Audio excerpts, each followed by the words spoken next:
Hello, Marc Ostwald from ADM Investor Services International with some thoughts on what's been going on in financial markets and the various measures which have been undertaken to try and combat both the spread of the COVID virus in fiscal and in monetary policy terms and in terms of markets.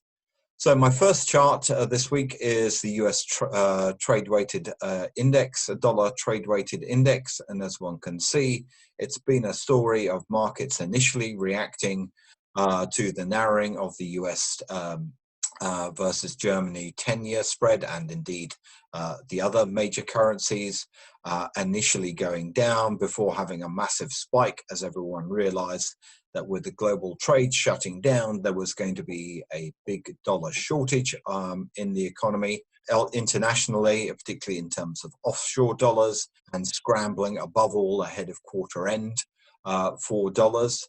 There has been some alleviation with the Fed promise of QE infinity, and indeed the US plans to enact a $2 trillion stimulus package. However, when one looks at it in the greater scheme of things over the past year, we are still in an upward trend, even if we've had this big outlier spike and increasing the volatility in it. And if we go to my second chart, one can see precisely what impact we've been having in terms of all the monetary policy easing on long-term bond yields.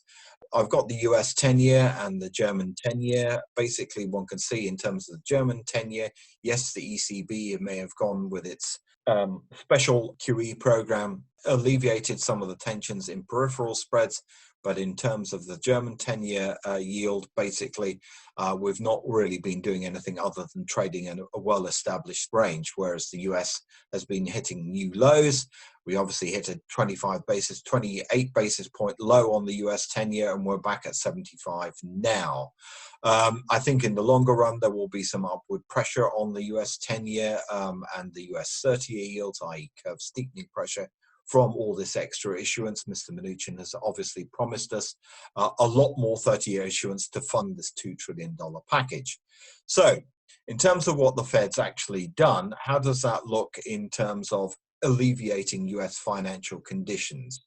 Well, first of all, we've got the US Financial Conditions Index. This is the Bloomberg version.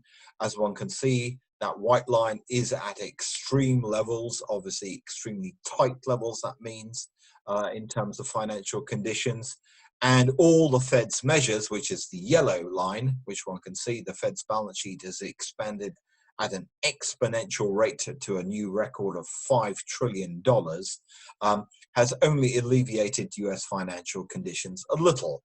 One shouldn't really be surprised by that.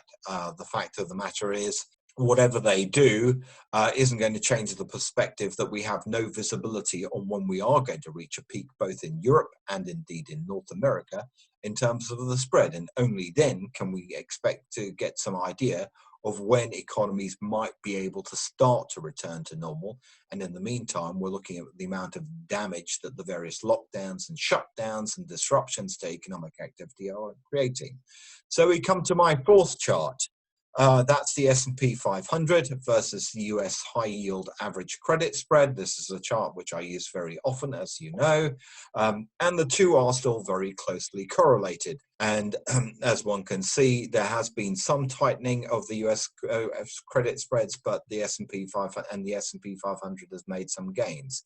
However, my final chart points to the fact that we are going to see, which is about US corporate downgrades, which are being following through at record levels at the moment, even higher than any of the other spikes that we've seen.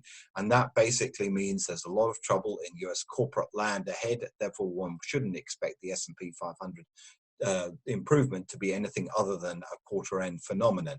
A lot of invisibility out there, a lot of volatility likely to remain, even if not at the sort of levels that we've been seeing.